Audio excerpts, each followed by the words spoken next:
The idea of actually sharing bread and getting together into the real room, it's such a kind of hyper-real moment of our existence as well, where we perceive certain flavors. We can't escape from it because obviously screen-based interactions are very clinical. I have a lot of agency about how I'm perceived. I can put the light on, I can modulate the sound, the microphone, but food is really real and you can't escape that sense of reality. And I think that of experienced, lived reality. There's no VR for food. Food doesn't exist in the metaverse, and AI can't actually explain taste and flavor to us. And I think that's going to be more and more the intimate of having meals together. And I think even how brands are now interacting with the consumer is through those bespoke dining experiences or dinners where they put them together.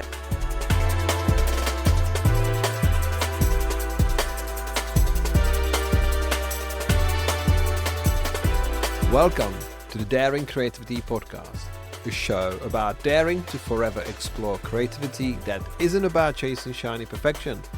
It's about showing up with all your doubts and imperfections and making them count. It's about becoming more of who you already are. My name is Radim Malinic. I'm a designer, author, and eternally curious human being. I'm talking to a broad range of guests who share their stories of small actions that sparked lifetime discoveries, taking one step towards the thing that made them feel most alive. Let me begin this episode with a question. Are you ready to discover what happens when you dare to create?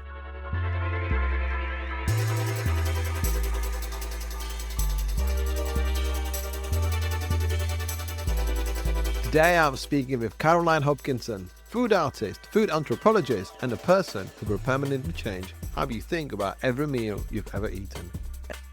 Caroline's journey took her from studying multidisciplinary arts to building a practice that sits at the intersection of neuroscience, performance, and sensory design.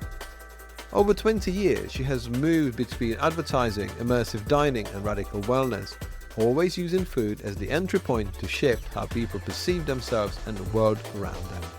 In this conversation, Caroline explores why food is our last act of radical agency in an algorithm-controlled world, how sound physically changes the taste of what we eat, and why we surrender, not control, is the gateway to the most extraordinary experiences.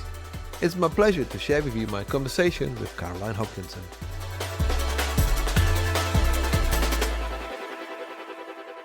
Hey, Caroline, welcome to Daring Creativity. How are you doing today? I'm very well. Thank you so much for having me. You're most welcome. For the record, you and I have met very briefly at one of my supper clubs with lots of amazing creative leaders. And this is for the record. I don't know too much about you.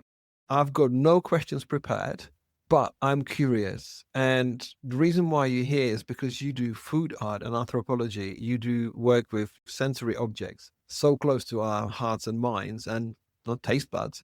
So I'm hoping that we can join the dots and find out who's Caroline Hopkinson, what do you do, how do you do it? So please introduce yourself. It's beautiful to start off with a blank slate.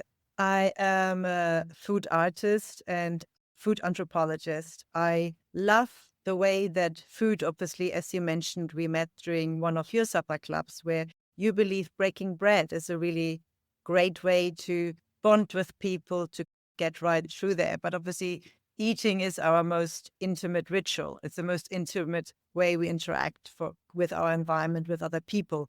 And for millennia, we shared meals and we have anchored memory, community, and meaning with it. And especially now that it's a world shaped by algorithms, we still choose what passes our lips. So I would say it's our last bastion of radical agency, because if you give me content, visual content, there's such an onslaught of visual content.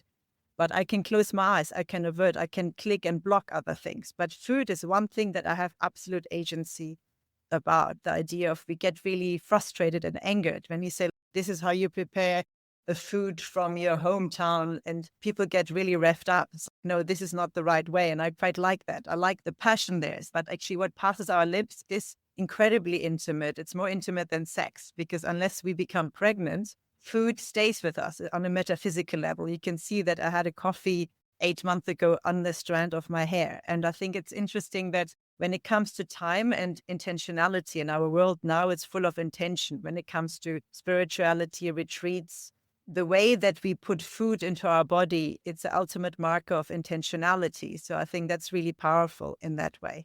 Yeah, I think for me, food is, there's a tangible reality around us, and we're living this double life of everything that's on our Insta feed, on our news feed, online. But actually, food really anchors us in the present. It's very much like the stuff that's around us. It forces us to be present in there. And the idea of shaping us and sharing bread with other people, sharing a meal is the ultimate bonding thing of being present together in the room where we traditionally put our knives down, we put our weapons to the side. And that's why when you go to a restaurant, you have this really annoyingly blunt knives. And even if you order steak, they have to make a big like song and dance and bring you a sharp knife, because that's the one time where we are together and we come together in peace, or intentionality of peace. Yes.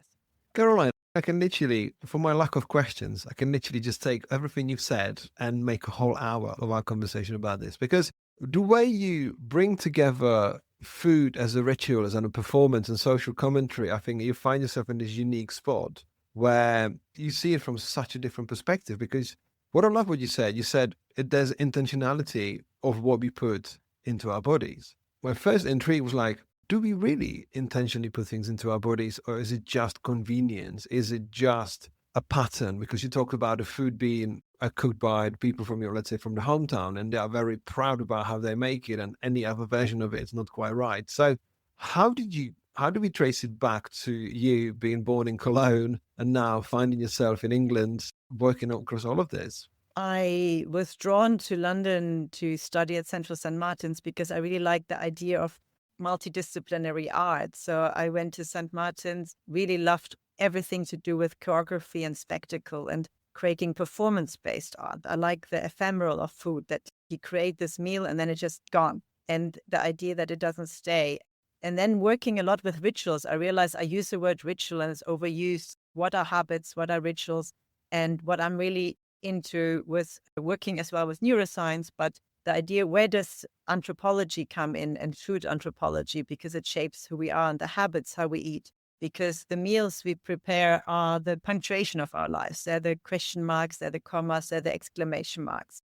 The idea that every time we celebrate a moment, food is the anchoring point. And that's something that I find really beautiful. Obviously, if you have the intentionality of a dinner, of coming together during a dining experience, or how brands launch themselves is through a dinner. It's an influencer dinner. It's even if visually, like food is the ultimate luxury. It's like the idea of we're gone away from material goods and tangible goods into experiences. But these experiences are obviously very random and very easily retraceable. But the food in a dinner is very much, that's us here in the here and now, and it can't be repeated. We've all had this. You have the same food, the same dinner, but different people, and it's a completely different vibe. And I think that's a really powerful thing, the idea of what just happened on a different night. And sometimes it's just magic.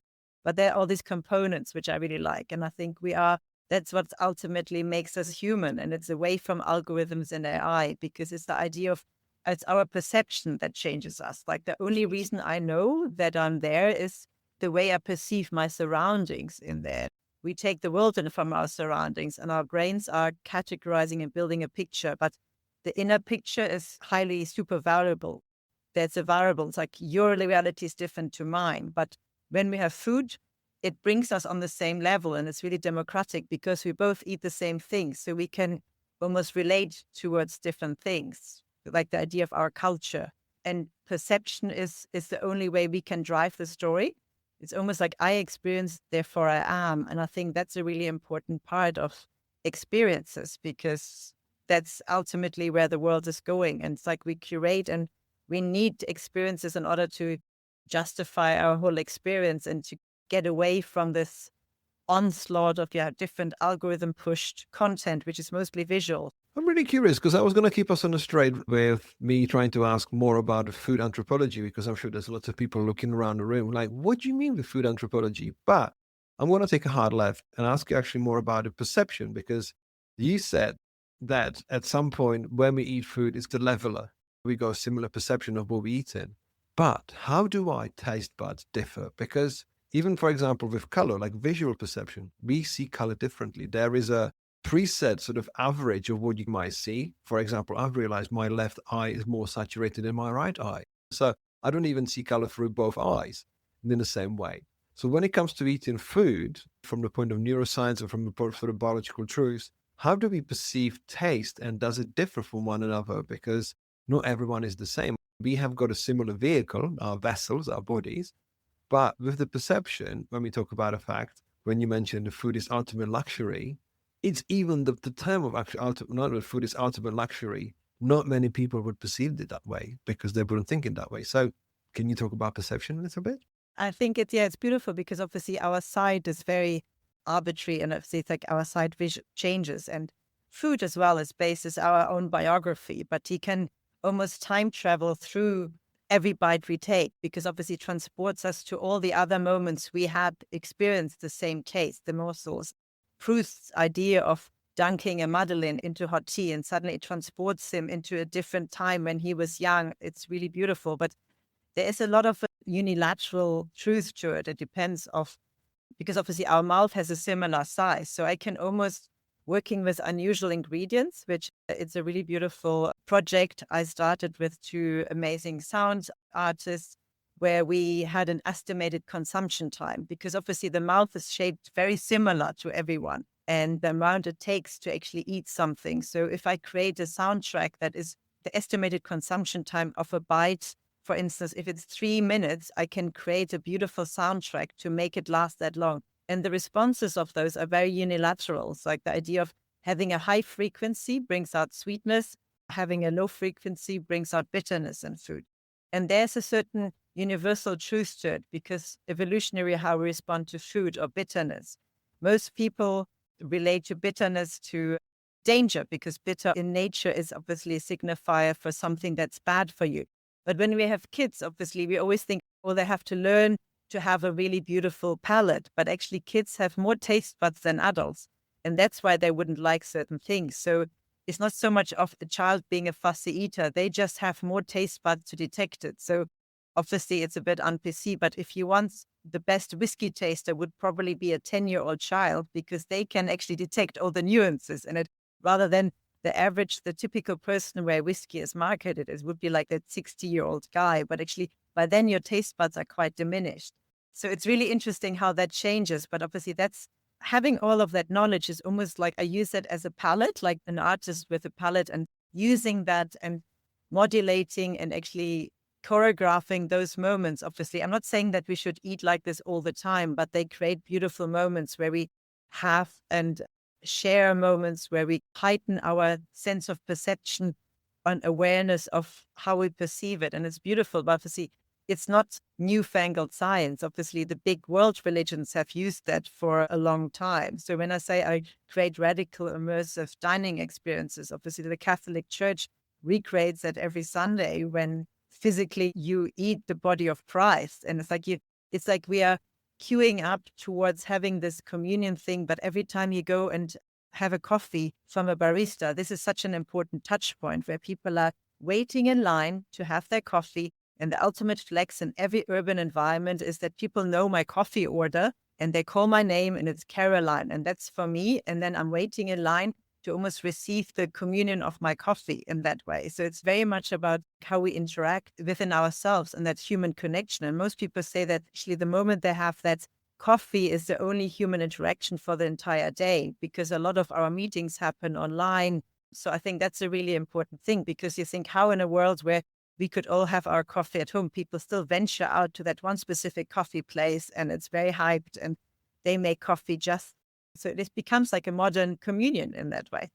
So that's where the anthropology comes in because it's the habits and the ritual of standing in line and the anticipation. It's like the most beautiful part is it's unnerving as well when you're really hungry and food is just about served and you're trying to hold yourself back because the host hasn't opened the dinner yet, but we're hungry, we're salivating, we just want to tuck in.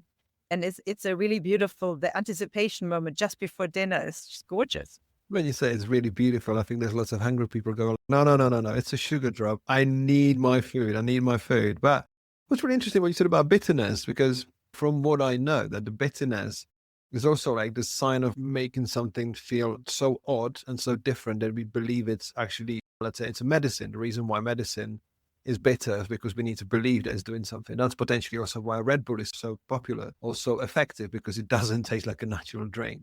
So I think that acquired taste is something that it signals, I'm guessing here, but I believe it signals to the body, this is different than the ordinary. We'll be back after a quick break. This episode is brought to you by Lux Coffee Co., the first creative specialty coffee company building a platform to shine the light on emerging global talent with a mission to make a positive impact on the creative industry and beyond. Lux Coffee Co. offers exceptional coffee sourced from around the world through ethical and sustainable practices, and you can discover the current range of signature blends and single origins, coffee hardware and accessories, along with exceptional apparel at luxcoffee.co.uk. You can use the code PODCAST to get 15% off your first order.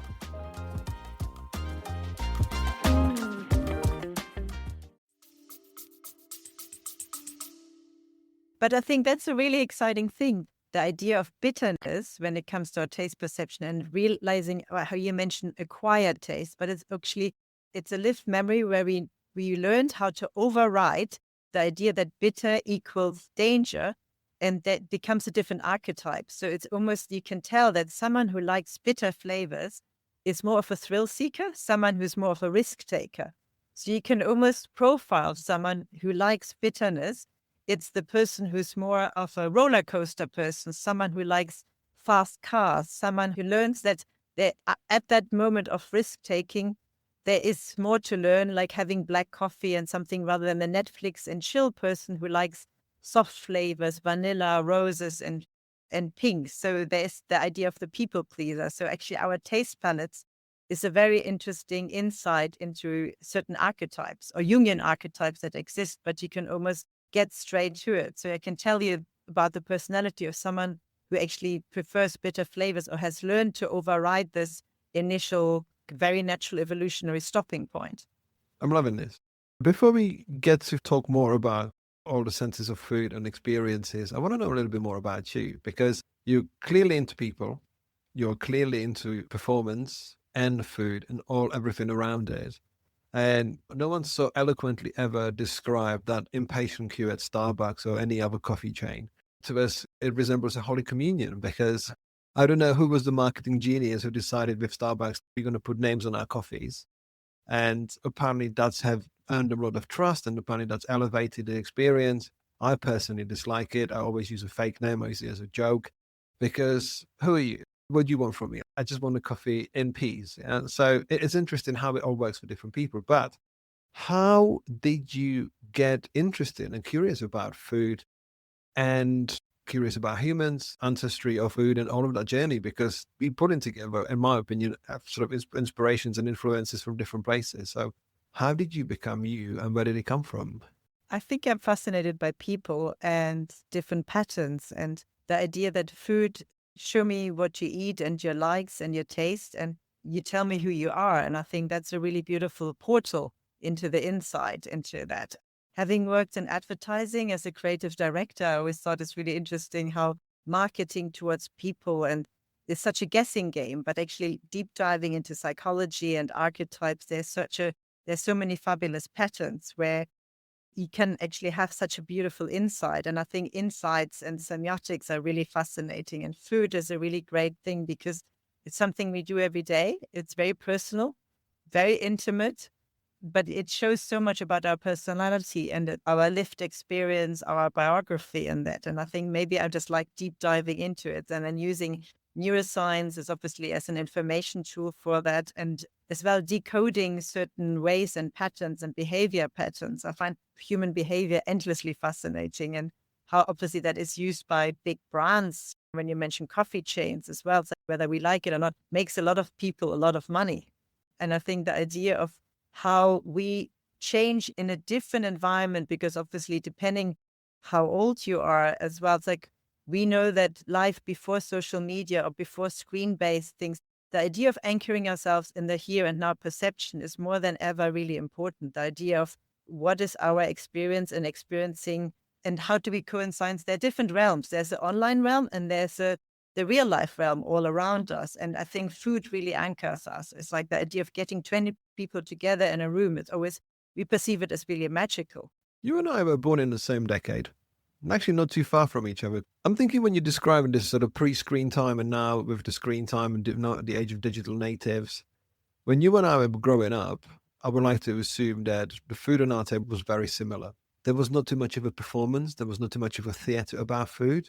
It was functional. It was in some way basic, and it was not trying too much. But now I would love to believe that there's so much theatre about food. And is it because we were longing for it? We needed it? Is it because we know more? Is it because that's the minimum viable dinner, if that makes sense? Because I think we've got two polar opposites. We've got the comfort food, we've got fast food, and then we've got food excellence. And then something in the middle, which is some consumer food and what we make at home. This is sort of me simplifying all of this. But I'm really trying to find the way, like, how does the food theatre come from? Is it because there's the space, there's necessity, there's curiosity, or is it all of the above combined? I think it's such a kind of beautiful shorthand to get to know people as well. And nowadays we can. It's this endless videos on TikTok about what I eat in the day. And people love watching that. It's like they love watching food shows. The idea of the performative eating element is very much there. And I think that's obviously through social media that's heightened because obviously there was nothing, food was much more private. And I think now is much more in the realm of what people are eating and people are not eating as well. It's like the idea of that's a constant, endless fascination. But I think that's something that has shifted a lot, I think, through social media and people living out their life online. And it's very clinical. But I think when it comes down to food, suddenly it conjures up different flavors and smells, although I can't actually yet like transport that through the screen. But just almost the auto-suggestion of the smell of the coffee or someone preparing food up close and the abundance of food, it's very hyper-personal. It's almost the way food is prepared is almost pornographic in that way. There's a certain like glistening in your face, like abundance of the way people use food in that way. And it's very bonding and it cuts right through a clinical notion of, because yeah, it's food is obviously multisensory. It has a smell, it has a sound, it has a taste. And obviously that gives as well rise to countless ASMR videos of people chewing food, something that's been for millennia perceived as embarrassing and disgusting is suddenly seen as someone preparing food, and the minute detail of sound captured while people are chewing or eating and preparing food is something, yeah, it's again very intimate. And there's an intimacy. I think it's almost a counter trend to the loneliness epidemic of people are sharing those moments, because when you spend most of the time on that realm of the online realm where we feel like we're bonding with complete strangers, and the majority of people I have more screen time with people I follow online than actual real friends. But these are strangers to my life. But I know what they eat. They're sharing their lives with me. And depending on like how unhinged I am, I wouldn't say I spend so much time on there. I see them more than my closest friends. But I have such intimate details of their life, how they prepare, how they take their coffee, whether they're going through things. But I think that's a shorthand, and people are, that's as well used and abused by different brands in order to create that really close bond. You said that the preparation of food is almost pornographic, but I think pornography, the term could be almost pursued as not real, but to you, what you described it, again, we talk about perceptions, you described it as almost this vulgar, in your face, intimate experience, rather than when we got food porn, is more like, this is the stuff you might never make because it's out of your realm. Your food's never going to be this good looking or whatever. So in that perception, and you talk about the AMSR, a lot has changed. The more of it is on show. And when you were talking about this in your answer, I was thinking how many seasons of Chef's Table I've watched and how many of Knife Edge episodes I've watched and all of those things. But what really fascinates me is that person who would go across the tallest mountain just to find the right leaf of parsley, how they would go and just get the right ingredient. And they say, look, I haven't seen my kids in 6 months because I'm trying to get this restaurant going. I'm thinking, well, I guess suppose someone has to do it.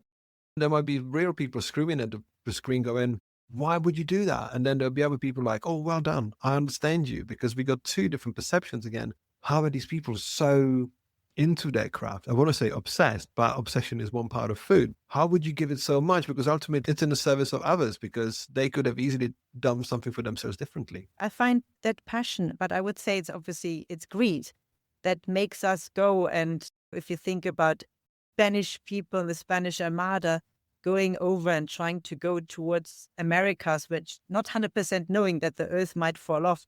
But obviously they didn't go just to conquer new land. They were literally driven by greed because someone showed them pictures of possible coffee and exotic fruits. And again, greed is what gets us to go to China because these guys have noodles there. They have rice. It's delicious. Let's go. And these were people who would leave their families behind, not even knowing that the earth is round. And that was always, I think humanity and mankind has always been driven by this greed of conquering new land. But the reason we go towards different places, and people were trying to make this incredible vast sea voyages, was because they were different. The promise of a pineapple, the promise of bringing back foods that we don't have. And yeah, sugar and sweetness. And I think that's definitely something that makes the world go round. And I think the biggest commodities is like avocado followed by banana. I mean, that's what the world's economy is driven by food. So I think that's fascinating. And I think it's greed, but it's good greed. And that gets us closer. It's like finding the ultimate conquest is always that one flavor we haven't had yet. It's like the newest taste. Is I think humans, and that unites us all, is that we are very greedy when it comes down to it. That's really interesting. You say greed, because I made a note. I said greed versus curiosity, because I guess greed is not a gluttony, I suppose, but is there greed versus curiosity? Greed has been portrayed negative in the Judeo-Christian realm by Puritans, but the idea of greed is something that drives us forward. It's got a negative connotation, but it's just the idea of, I would say it's a gustatory curiosity, is the idea of I'm just, hunger, like a good quest, hunger quest that makes us go and cross. And like you go to Paris to find the best croissant, the flakiest croissant. You go to New York and you go to all the coffee bars to get the best cold drip coffee. It's beautiful, but it drives humankind and it makes us do things. The Romans built vineyards and they knew that in their lifetime they wouldn't taste the wine, but it makes us build things and build vineyards for generations to come. And I think there's a beautiful sentiment towards the hunger quest. Let's put it that way. You're absolutely right. Greed has got negative connotation, but so does envy, even though envy can be a positive thing. Envy can be a drive because it gives you a spur of what you could be or what you can do. I want to talk about the fact how you said we can choose what we eat. We can choose like how we curate our food and what we put into our mouths. But in a book titled Ultra Processed People, there was a quote saying that we are currently a part of a wide experiment we've got no control over, because the food manufacturers, the producers, supermarkets create food that we need to find enough food, or we need to create enough food for 8 billion people. I don't want to get too deep onto UPFs and that kind of stuff, but how do you find this type of food that plays with our perception and potentially gives us less choice in a busy life to eat well or to look after ourselves? Yeah, I think eating well, or what passes our lips, is like the last bastion of radical agency. And obviously feeding all the people in the world obviously has limitations as well. And I think it has to do with intentionality. And I think the missing link is mindfulness and attention, what we put through our lips as well. But I think there's a beautiful awareness as well when it comes down to, when I think cow's milk or the production of cow's milk, people choose actively oat milk over cow's milk, whether this is the answer or not, how we have actually agency through our food choices for environmental impact as well. So a lot of people turn vegetarian because not through personal taste preferences, but because of that, I think. And it's really interesting when it comes to anthropology. It's like the idea of traditionally, we were not meant to eat meat and celebrate food every single day. There are feast days and there are fast days. And if you look at different world religions and how we lived our life, we had Lents, we had times of fastings. That is ingrained into humanity for centuries, for millennia. And now we're trying to find, I think, interval fasting is if this is like the latest new trends, but it's always been imposed on us. And I think it's the idea of the hyper convenience, which started off in the 50s. I think we're seeing the end of this time as well, where food is just there, the idea of plenty and the idea of scarcity. And using up every single morsel, and sometimes having bigger fasting windows as well is something that is 100 years ago, everyone would obviously agree. Of course, you have a fasting window and you don't eat a big meal and a feast every single day. And it's the intentionality, the anticipation of creating a feast, looking forward to it as well, looking forward to that meal and meeting people and coming together over breaking bread rather than having this very individualized eating of hyper convenience. I think hopefully we'll see an end to it as well. Obviously, it's driven by socioeconomic restrictions as well, because obviously when I talk about intentionality, obviously it is very much, of course, it is about how to make that accessible to wider mass of people rather than the chosen few who can choose to individually source their food as well. And I think there's a lot of possibility as well, because obviously there's scarcities and the problems are they're becoming bigger problems as well. It's like, how can we have limit food miles? And there are a lot of community gardens, hydroponics, where we're growing food much more locally as well and with much more intention. You mentioned the experience of seclusion when we consume our food, because I feel through our screens, we've never been more connected to different types of food, different curiosities, potentially exercise our greed in a way of what is there, where I can find, and what sort of experiences can I have. But is it the arrival of the medium has given us greater choices of where we can work, but has actually divided us more than ever because we can hide in our own spaces and still be connected through a screen, but we're losing that social contact? I completely agree that we are, I think, by living so much of our lives on our screen, we're creating a double life. There are two different realms. There's the realm of our online life, and there's the real life. And I think it's about food. It's almost like the missing anchor. It's an axis that connect the two realms as well, because obviously there's a loneliness epidemic. Obviously, I have kids, so for me, sometimes we go like loneliness sounds like a really wonderful thing as well. I yearn to be lonely, but obviously that's different. And a lot of people in their 20s, they work incredibly long hours on a screen. And that coffee moment I mentioned with the communion, it's one of the only human to human touch points, or getting your sandwich. And I think that's the idea of actually sharing bread and getting together into the real room. It's such a kind of hyper real moment of our existence as well, where we perceive certain flavors. We can't escape from it because obviously screen based interactions are very clinical. I have a lot of agency about how I'm perceived. I can put the light on, I can modulate the sound, the microphone, but food is really real and you can't escape that sense of reality. And I think that of experienced lived reality. There's no VR for food.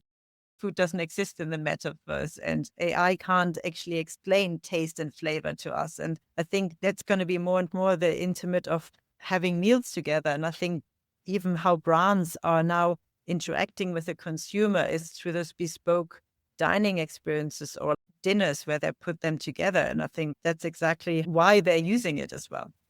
That was a fantastic segue exactly to put in spotlight on what you do, because you do work with brands, you create experiences, you curate their taste, their crunch, their smell, their flavors, and this ultimate luxury. So what do you do in terms of work, and how do you take a client? How do you devise an event? Can you tell us more about what you do?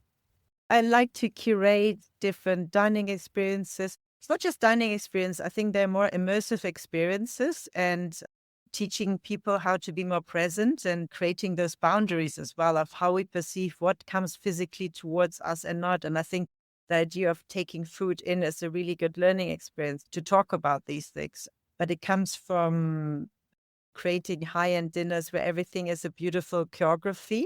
It's again about having the control, about changing people and explaining more wonder to the world, of creating beautiful bespoke soundscapes.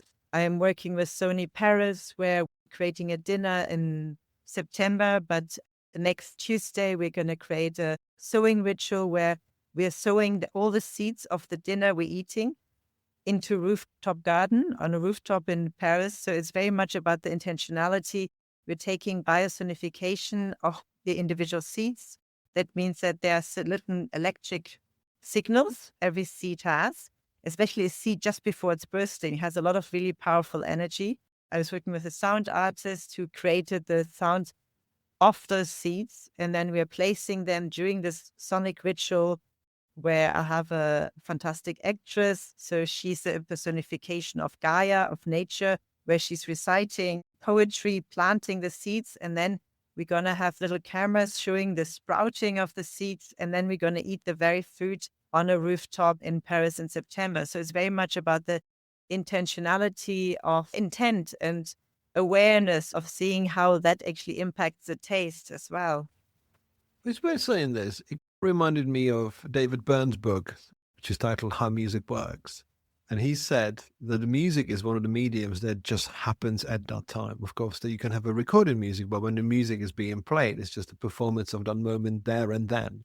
And when you talk about your dinners, is that experience there and then. You can take a little bit in your doggy bag and go, look what I've got, but it just stays in the room. Like you bring home with your experiences, the remnants of the taste. How do you prolong that experience? Or do you ever get sad that that experience has got start and finish? Because I love that you're planting your seeds on a roof garden and doing this. But again, there's a gap between, like, how do you create that sense of waiting? But like, how do you feel about the experience? Because it has to finish. Yeah, I think you completely hit the nail on the head then. I am completely fascinated. The idea of you have so much preparation, so much intention, and then you have the meal, and then in 50 minutes, it's gone. Poof, it's completely ephemeral. And for me, that is the beauty of it. So maybe there's some sort of the vanitas element of it's that piece of music you practice, and then you have one performance, and that's just it. It's gone. It's time, like music is just a timekeeper. It's just telling us this moment of time. And live music, that's why I like working with live music, because it's like live eating. You can't take that away. No picture will ever do it justice. It's just there and it's gone. And a time when we're trying to create content, and we always just, rather than creating memories, we just capture memories. And I think it's really important, and it's so powerful just to create a memory, not capture it, just put the phone away. So I think that's really powerful. The idea of going to a nightclub. I was working with Lost Nightclub here, Fabian Miguel from Secret Cinema, and it's really simple. But we all have that experience of going to a nightclub without a phone and losing all your friends. But it's so powerful to put the phone away and just get lost in the moment. You can't create, you can't have pictures. There's no content. There's no memory. It's just in us. And I think a beautiful meal is exactly, you can't capture it. It's, yeah, music as well, because music and food just goes, it bypasses any rational thought. It goes straight to our souls. Like that music, that taste gets to us. We don't have to think about it. It's like, we don't have to be educated about it. It's very democratic. Of course, there's so much knowledge about food, but we all taste and we all know we eat all the time. So I love that. I think it's really powerful. But yeah, it is. I love that. It's like the idea of so much intention and then it's just gone. Yeah, because I think there must be differences in character. Some people want this to go on forever. Some people go, okay, there's a hard stop and we'll see what happens. Because I think the older I get, the experiences happen in such a compressed and compact space. And then it takes me days to unpack it. Just literally go, oh, that's what happened. Did you remember this bit? And do you remember that bit? Because let's say, yes, we got to meet for my creative supper club. And for me, it was just like, how do we just bring people back in the room? And how do we create something? And try, in my opinion, this Uberification of the experience. I've looked at the experience going, okay, how do we get people to enjoy themselves? How do we get people not to worry about the final bill? How do we not get to worry about X, Y, Z? And trying to literally create this experience where all you have to do is to show up and have a good time and you can go home. I think unpacking an experience, like a dining experience or any kind of beautiful music experience, is, I think, that what drives communication. It's the best gossip. Unpacking those moments are exactly the touch point of what makes us human. Is what did you experience? And the change in perception. That's just like what drives gossip, what drives good chat, what drives us, because otherwise I think it's just boring communication. But I think that's what humans, we started talking when we were sitting around a fire. People obviously told stories as well, but unpacking experience of what happened during the day when people were hunting a buffalo, that's completely it. I think it's like what happened. I'm just describing certain different experiences. It's the most beautiful way of coming together. Having one good experience and then sitting for weeks afterwards and unpacking it. It's exactly what bonds friendships together. When you speak about experiences, it made me think about the more than just one sense as of a taste. So you go, obviously, you mentioned you work with sound engineers and sound artists. But then you got obviously the sense of touch, you got a sense of smell, and then you got the ambience, obviously you got a room and other planning. So how do you create the experience that play to all senses? And how do you achieve? Because I would like to believe that not everything all the time is in your control. So how do you go around, playing to all five senses? Yeah, I like to control the choreography. Our perception is an intricate choreography. And I think we all know this, like between attention, memory, sensory motor, and emotion. And then it's core to who you are, and it's our reality, it's our own inner world. And we use our bodies to make sense of it because no two people perceive in the same way. So we obviously have and we have obviously driven senses. Like sound is the fastest that cuts through it. It's like the fastest that gets straight to it. So sound is really powerful.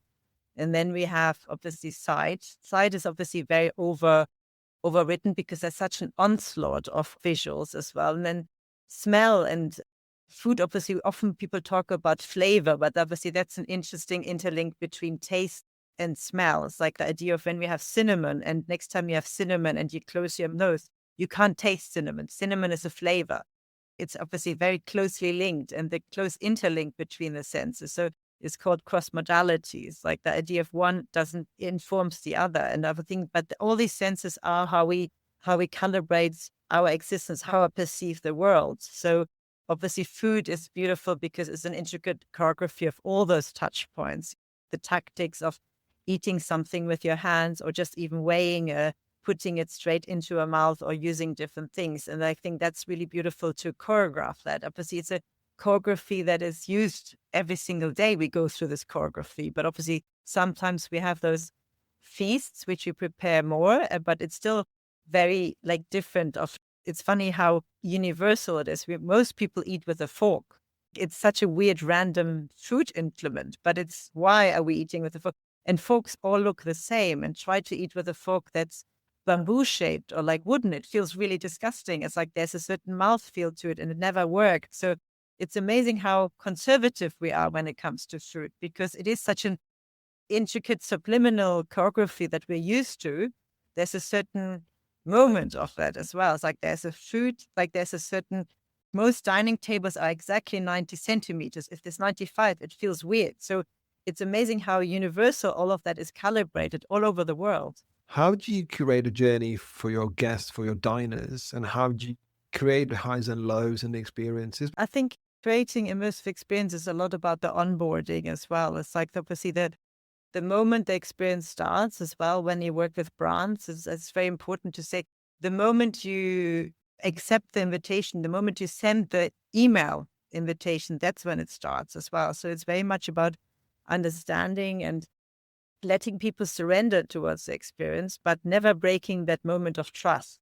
Even if you say that's an almost bush, it's like, so trust is really important, because obviously I'm willing to lean backwards and let myself fall, but only if I know that definitely that is not there. And the moment the trust is broken when it comes to branding or experiences, then people lose that sense of trust. But I think because we're so much in control of everything, we're yearning and we have so much choice. It's very important to actually work with that surrender moment of, I trust you to curate that experience for me. And people really love that.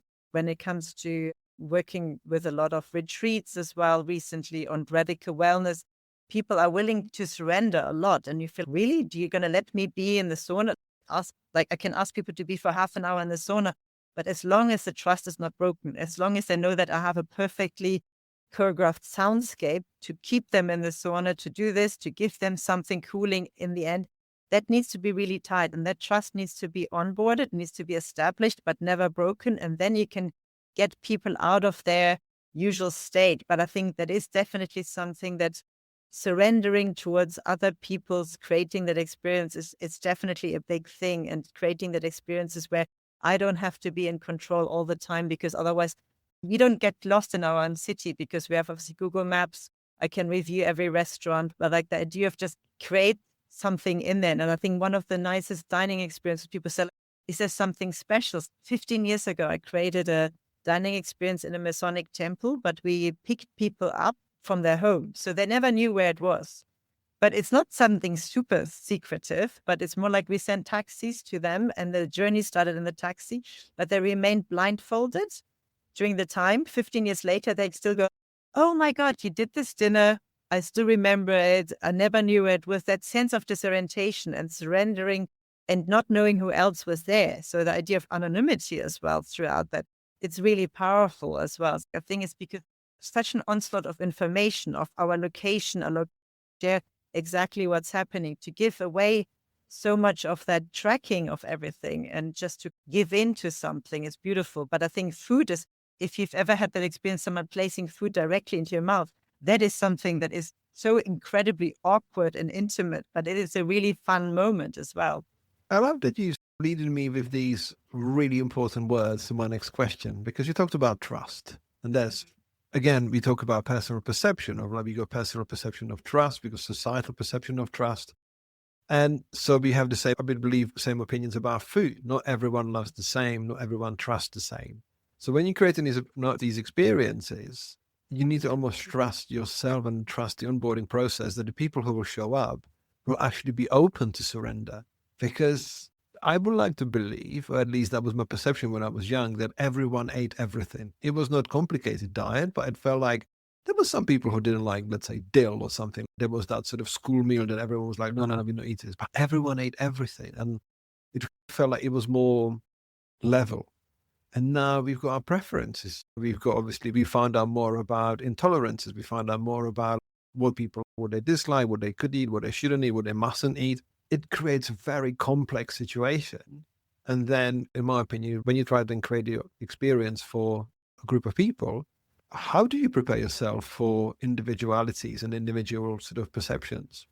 I think it's beautiful to play with that idea of individual preferences, but I think because we're so aware that we are being manipulated all the time when it comes to content and sound and everything. So that's why I think food, as I said earlier, is the last bastion of radical agency. It's like the idea of when people say, what are your food preferences? Every server now in the world has to ask you, do you have any allergies before even giving you something like this? It's very much, it's almost heightened because almost I'm provoked to be hyper aware of what passes my lips. But I think food is the only thing that literally becomes us, because sound comes and goes.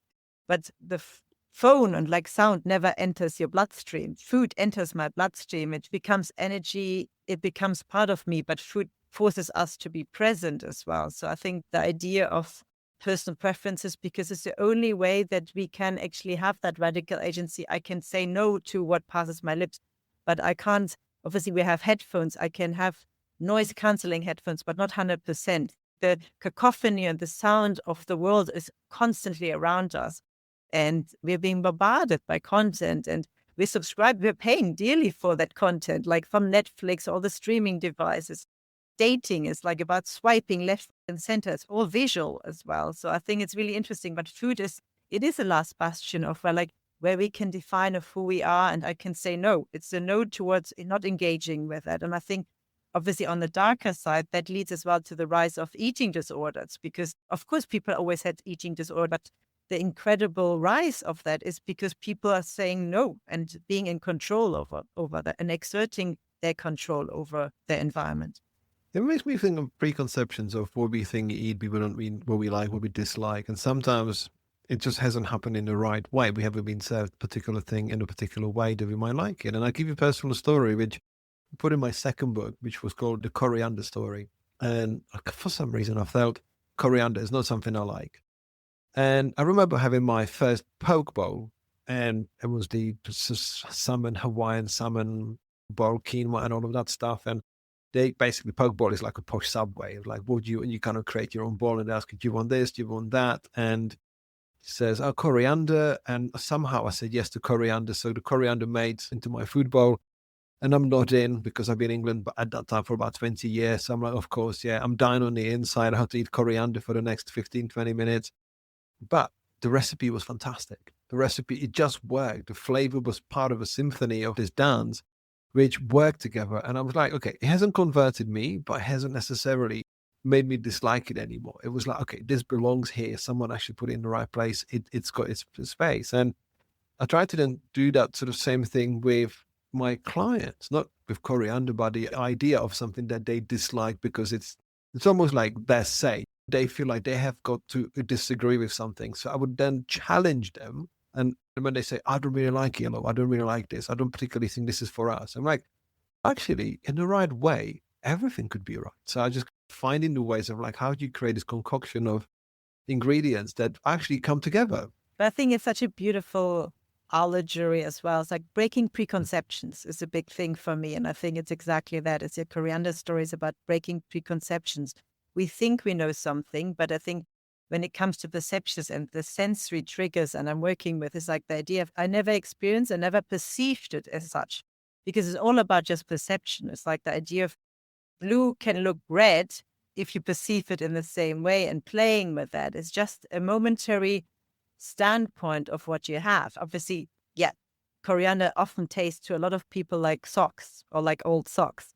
But I think given the right time and space, it can be different. And I think it's beautiful to have, and I love working with clients or working with people and changing the conception or the breaking the preconceptions over something. It's like the idea of, yes, actually, I don't like white wine, but actually if you color it and you perceive it as red wine, suddenly you read it as something different. And I think there's such a beautiful unilateral learning experience to how we perceive and how we position ourselves in the world. And without becoming too political, it's really important to be more open towards it and using food as being more open towards different experiences as well. When did you realize that this could be your work, business, livelihood? When did you realize on that journey of daring creativity, to me, you don't live a regular life, because when you're telling me how you live, how you perceive, what you create, is that beautiful sort of fringe of the society. You're creating things that are not always for the many, but I would like to believe inspire a lot. So when did you realize this is your business? I think I realized that obviously I always wanted it to do that. I think it's like the idea of immersiveness and cross modalities and working with the senses and immersing people in an experience is something that I've been going on for 20 years now. Obviously, immersion and immersive experiences, if you look on Eventbrite, is one of the big categories. I think I just started working in that niche. And the more you work in the niche, suddenly it's not a niche, it's a mainstream thing. That's really great. But 16 years ago, I have a place in Berlin and I wanted to commemorate the fall of the wall. And I created half of my apartment into the Eastern Bloc of Berlin and half of it in the Western Bloc, because I wanted people to feel, a lot of Americans and expats and English people were there, what it felt to be living in a divided city. So I created the Supper Club at the time and I thought that'd be really fun. So people they get allocated to the Eastern or the Western sector. And I thought that's a really good show and tell. And then the New York Times actually picked up and they wrote an article about this. And I thought, you know what? This is not just a Supper Club I'm doing on the side while I'm a creative. This is what I want to be doing. I want to tell stories through food and actually using food as an entry point to change people's perception and create experiences with it rather than working with it. So I was really lucky so far that different brands or different projects allow me to do this. But I think it's as well the way that I think social media and the world changed, that now we are much more onboarded towards immersive experiences, and creating experiences is a completely legitimate way of living and making a living. For your experiment in Berlin, did you get people upset about being in East Berlin or West Berlin? As a tongue-in-cheek experience, is actually for the Berlin experience, I made the Eastern menu more exciting because obviously traditionally people wanted the Western food, and obviously it was there. It goes with lobster and really beautiful food of the plenty. But actually then I had, like, for the Eastern sector, we started with soljanka and everything. So towards the end, people wanted to break out, and it's really interesting. Yeah, but because again, I think it's about surrendering towards the choice, because we're so used to having the choice, especially when you have paying customers. People will always want to be given the choice because we're so used to the choice. And it's very important about the onboarding and the communication that this is, or if you work with different retreats or experiences, if the onboarding is right, people are completely under the understanding that I am surrendering towards your choreography. I give up my choice. So you don't understand that I can change the sector. And I'm enjoying the fact that I've been allocated to a sector, because that allocation is part of the experience, of that lived experience to a lot of Berliners, where people just drew a line and it's just random. I like that the word surrenders come back again, because ultimately, yes, we are paying customers, but we do surrender to what's available in a way. Sometimes they make provisions and they make something off menu. Okay, I want something that you haven't got because of certain reasons or certain preferences. But Yeah, you're right. Surrenders. Oh, I had not thought about pre this conversation that this word would be so important to what we do or what we talk about here, because surrender is partially what is required with food. Because as you surrender again, and we talk about, for example, the words like greed or envy, like I feel surrender is positive and negative, because you can surrender in a very positive way and go, hey, surprise me, make me feel something. But it's not giving up control. It's not giving up control. You surrender under the clear understanding that it's trust. That's why I think surrender needs to come in with trust. So I think it's really interesting. Completely on a side note, I think there's a lot of interesting learning as well. Like when there's a book about kink, and obviously surrender is used sometimes in different format. It's about trust. So people, even when it comes to weird sexualities, then not weird sexual encounters, people have safe words. So it's very much, there's a certain boundaries in it. But sometimes, obviously, as a normal consumer, you don't think about this. But if I surrender towards a brand, I believe in the brand. Otherwise, I could just make it myself. If I go to a restaurant, if I order off the menu, I could just do it myself. I think it's weird sometimes trying to think that we want to keep our individuality and having a big flex of ordering off menu, but that defies the object of going to this beautiful restaurant and surrendering towards it. Or if I'm surrendering towards a brand, towards the cut of the jeans, that's just the way they're cut.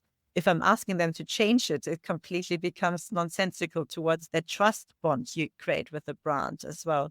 But I think, yeah, the word surrender is really important, but it is about onboarding and trust and appreciating that moment that you're surrendering and giving up that certain moment of hyper control, because we are so overloaded by choice when it comes to eating and food, because obviously there is so much plenty. It's actually really beautiful that to go to someone's place and having something cooked for you based on your preference, because it's such a beautiful gesture. I thought you might enjoy that, and I want to share that taste with you. It's a really beautiful, it's an ultimate gestures. So again, it's an experience rather than a commodity of buying someone something, the most expensive thing. It's beautifully said. I can only finish this conversation with a quote that's on your website, which says, food explains our status and identity. The table is a place where we become aware of who we are. Around the table, all previous meals come together in an endless succession of memories and future associations. Caroline, I'm a fan of what you do, and I can't wait to in some way collaborate, have another supper club of collaboration or something, because you made me think about so many different parallels. And I hope that also works for all the listeners, because what you do plays to all senses. And I'm excited that people like you exist, because you can show us what we can do beyond the realms of possible. So thank you. Thank you for having me on. Lovely to chat.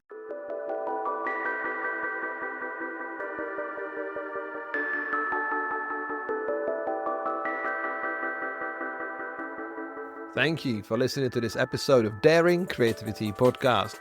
I'd love to know your thoughts, questions, and suggestions. So please get in touch via the email in the show notes or social channels. This episode was produced and presented by me, Radim Malinic. The audio production was done by Neil Mackay from 7 Million Bags Podcast. Thank you, and I hope to see you on the next episode.